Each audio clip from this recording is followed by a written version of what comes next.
So I thought I'd add additional information to, I guess, the gun debate because the left-wing media has absolutely called for the outright appeal of the Second Amendment. By the way, that'll never happen.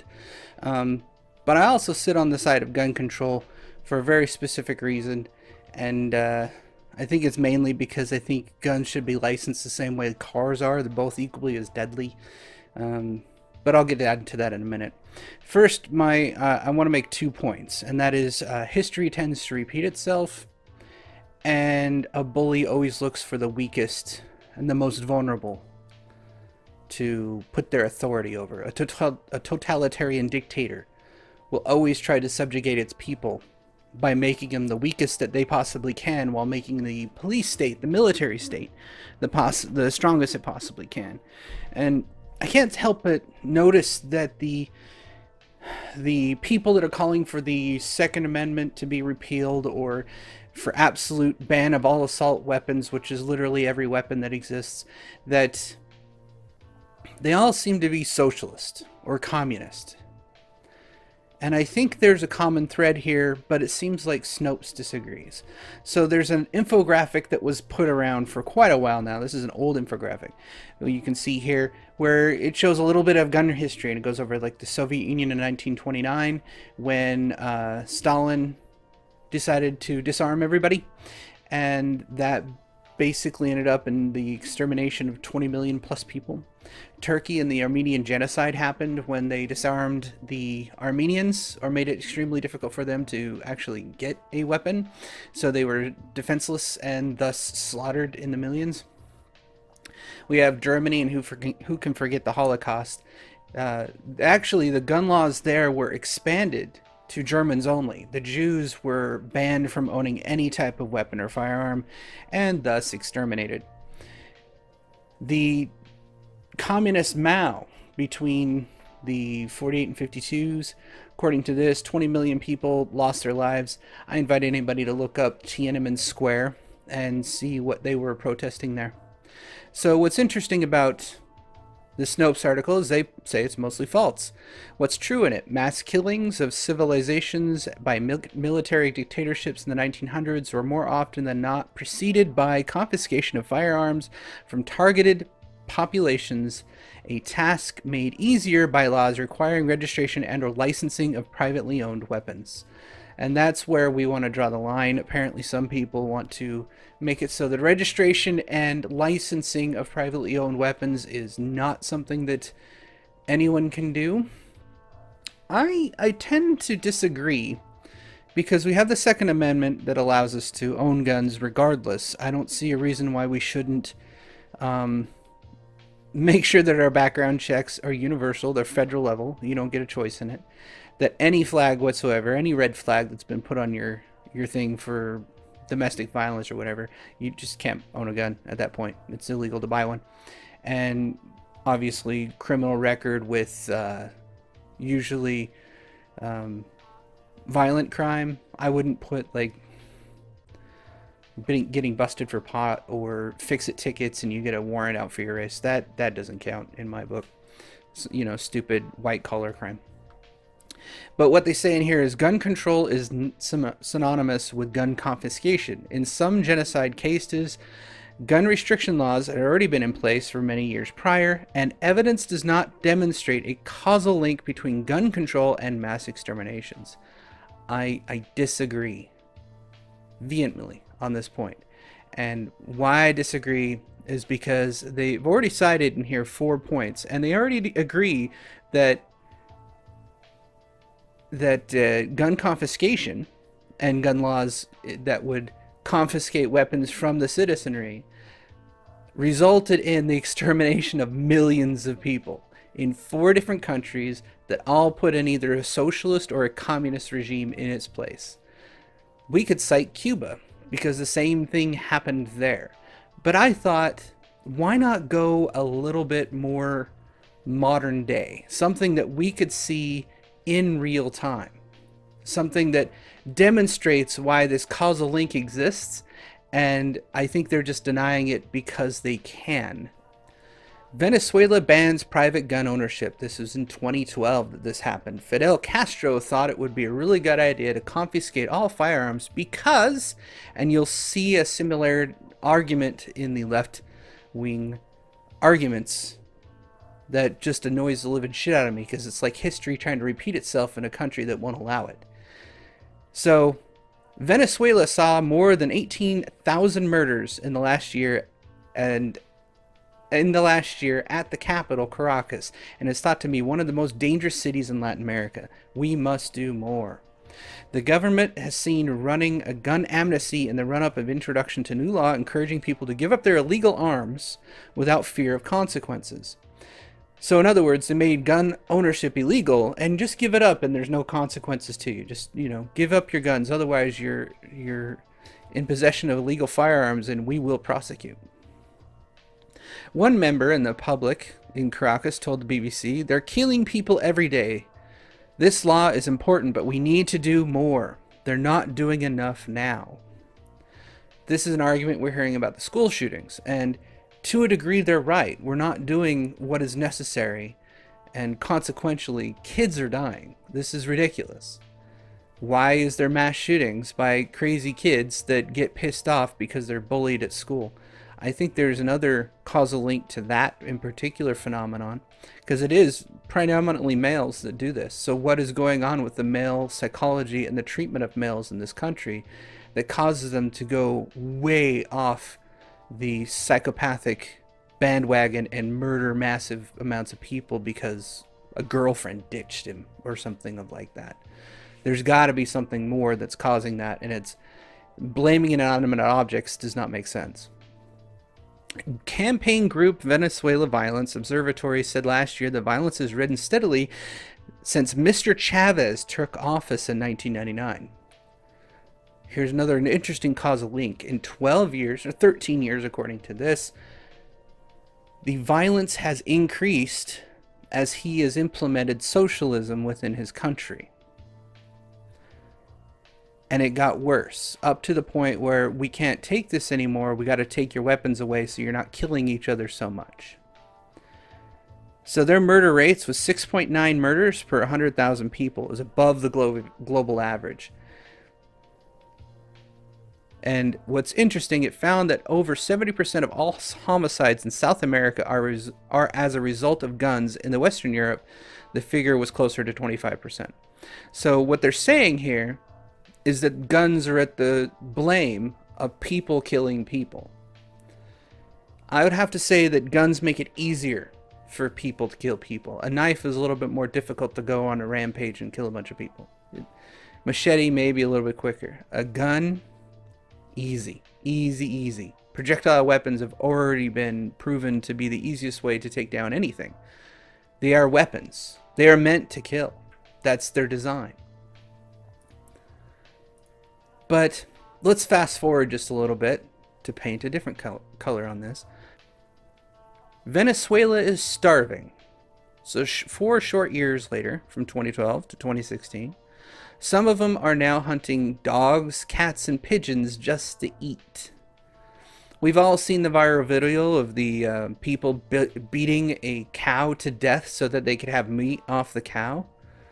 Regardless of who actually owned the cow, let's just beat the damn thing to death and then eat its meat as if we're ravaging wild beasts trying to survive, which is shocking to say the least. But we all should be familiar with this. In 2016, it was well known that they'd be standing outside of your local grocery store for hours on end, hoping to just get food. And there was 3 anti-government protests in the week that this was posted, which was May 16th. So we're talking almost 2 years ago to the date. So protest after protest about Venezuelans being starved to death. Beer shortages on the low. That's a tragedy all on its own, it says in here. Venezuela imports 70% of the goods consumed, including medicine shortages on medicines, such as ailments as cancer, diabetes, hypertension, and HIV, has created dire situations for many. So not only are they starving, they have no medication for the regular folk too, because they imported it all. July 30th, 2017. Deadly election day in Venezuela as protesters clash with troops. Reminder, in 2012, they're no longer armed. So now they're clashing with the government. The government has all the weapons. They do not. Do you think they have any self-defense at this time? No, not at all. This is, of course, CNN, a trusted leftist site that's reporting on this. Of course, if I can get the damn thing to load. There we go. So, a deadly clash between protesters and police mirrored voting on Sunday. Venezuelans cast ballots on a controversial measure that could mark the turning point for the country. The election will allow President Maduro to replace Venezuela's current legislative body, the National Assembly, with a new institution called the Constituent Assembly that will have power to rewrite the Constitution. And he handpicks all these people because they're all socialists. He wants to implement the socialist utopia. Protests banned by government. There it is. So much for that First Amendment, the right to speak in the United States. We no longer can enforce our amendments because the citizenry is now unarmed. So what happens? We go to the street and protest. Then the police come out and slaughter people by the hundreds because they can. There is no defense. Do you think the police are going to stand by while they get bricks thrown at them? And if a government ever decides that they want to get uppity, that they want to try and dictate or create a tyrannical government in the United States, the fact that the citizenry is armed is what detours that from happening. It can no longer happen in Venezuela. They're all disarmed.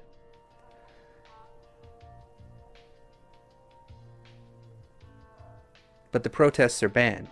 One of the other things that's said in here, and I wonder if I can find it, is one of the main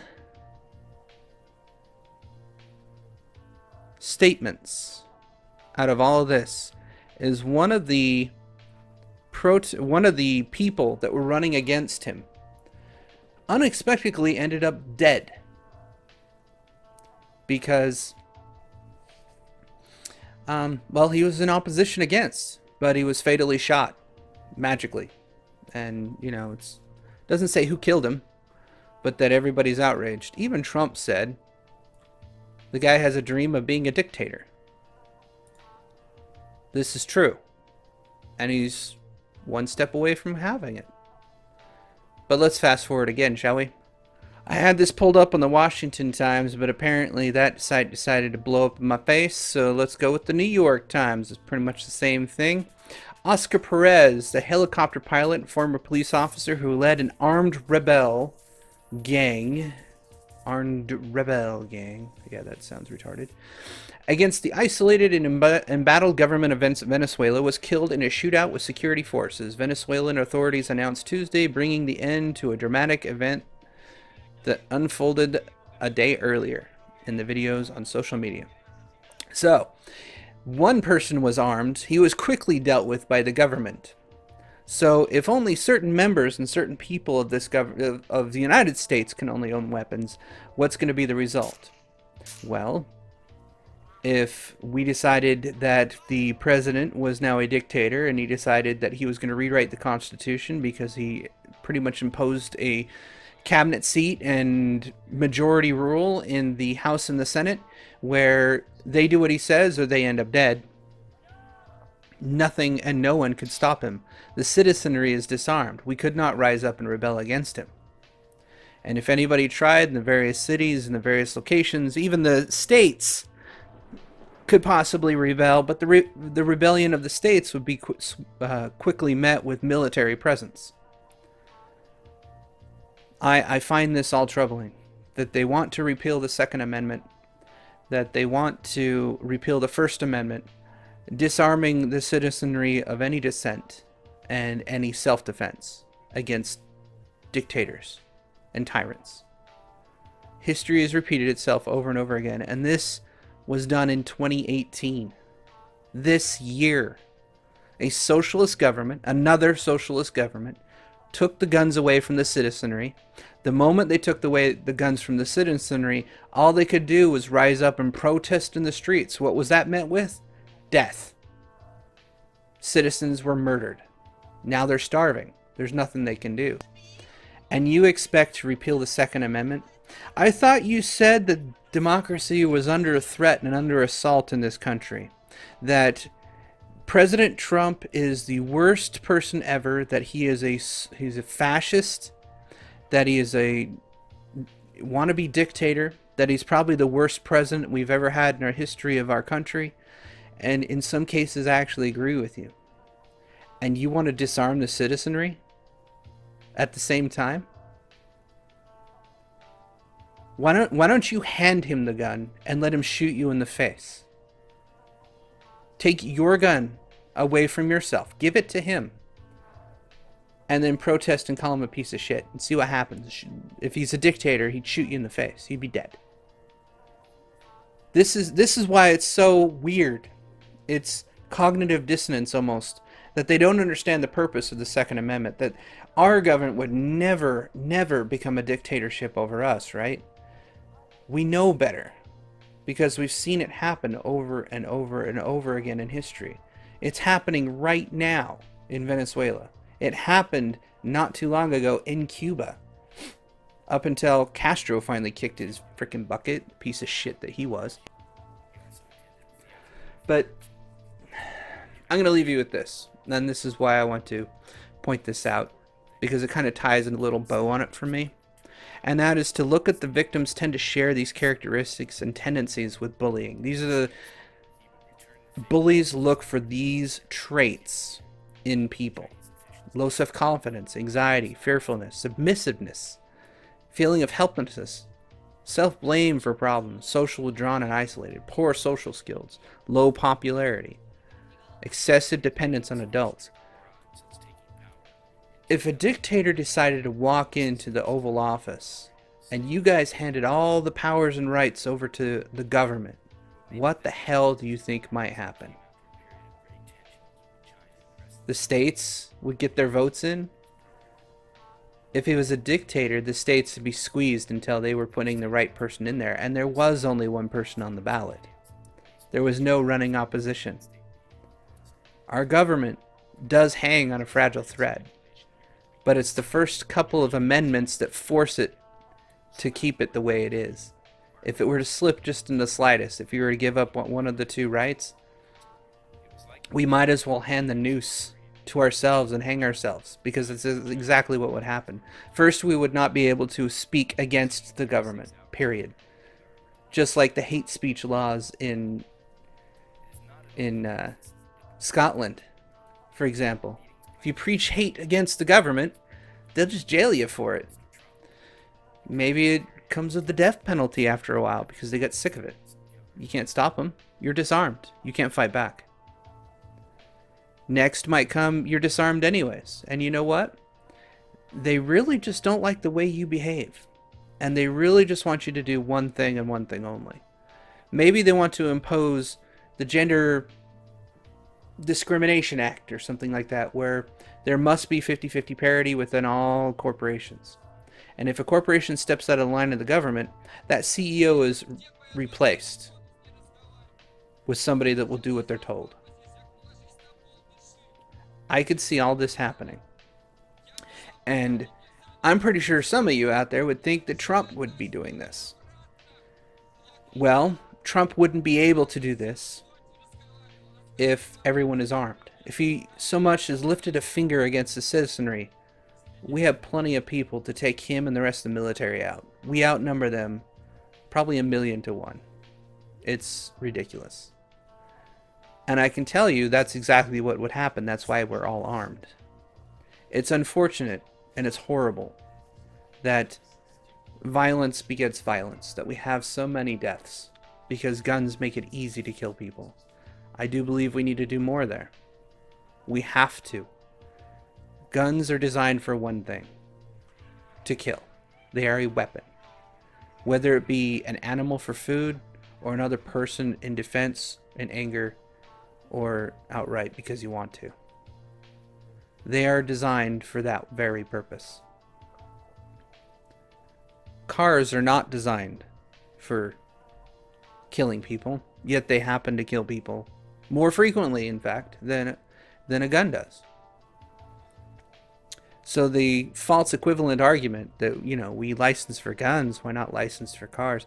It doesn't work, but to me it kind of does. It makes more sense to me that we have a psychiatric and a criminal background check that is on par with the military. So the same kind of thing that goes with military. Or if you don't want to go that far, you do the criminal background check, make sure your record's clean. But then you're required to take a 6-month class, a driver's ed equivalent class, just to be able to be having a permit to own a firearm. So you have to go through basically the equivalent of the driver's ed, so it'd be the concealed carry in that case. You have to be formally trained on the safety, handling, storing, and security of your firearm. It should be a piece of cake for anybody that actually owns a gun, including myself. That's all I had for this video. I hope you enjoyed it.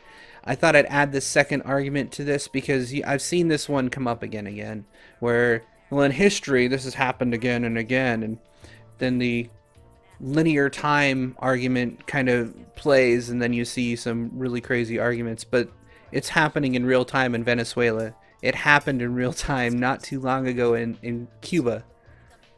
You disarm a citizenry, they have no alternative but to protest, and the protest ends with nothing because you can't hurt them.